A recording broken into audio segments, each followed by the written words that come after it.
Well, hello, good people. Actually,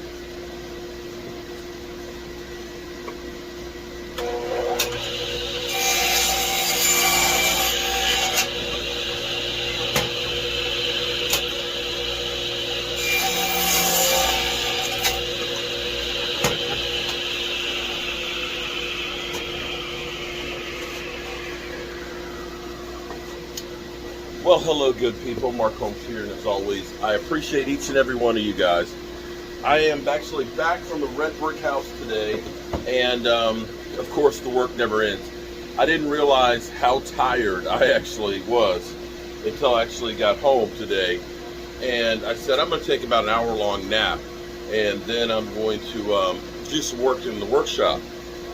I fell asleep for 4 hours. It literally, I was zonked. There were no ifs, ands, or buts about it. I just passed out. So, yeah, it was, yeah. But I have a bit of a problem. I was trying to do some work and see if it's possible. These are the original balusters from the house. This one is not in bad shape. We can sand this and clean it up and repaint it. But I think I'm missing some, and I have some that are broken up. I do have a wood lathe, interestingly enough. It's a very, very old wood lathe. It is so old that I think that it actually used to be in like a high school. It is a Delta Rockwell combination wood lathe. I bought it at an auction for 50 bucks, and it probably weighs about 300, 400 pounds. It is solid. The motor in it seized up, but I got the motor, a new motor replacing it, and I haven't probably turned anything in about 15 years in there. The problem is making identical pieces. I'm looking at buying a wood lathe duplicator. It's about $500 attachment, which would make these all perfect. But what I'm going to do is I'm just going to go ahead and spin one of these pieces of antique hardpine and see how well it actually turns. That is going to be the question, to see if it's going to be even worth it to try. So let's go over here and let's get started trying to get the wood lathe working.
Well, I haven't done the wood lathe in 15 years, so this was just playing around to see if I can still do it and see how well it actually turns.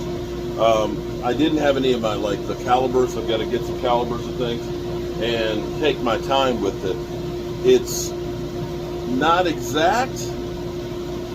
This came down, I went up a little too high on it, but if I were to do a bunch of these and put them up, and they're about that far apart, I don't know that you would notice that much of a difference. This is some of the 2x4s from the house. So if I take my time a little bit more than a 20-minute video, I think we could actually do these.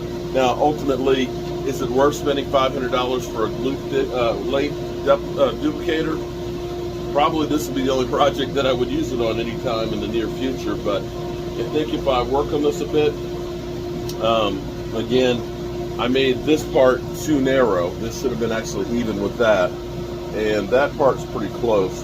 And again, I went down too low, but not bad, not awful. All right, good people. We'll try another one here a little bit later. Appreciate you.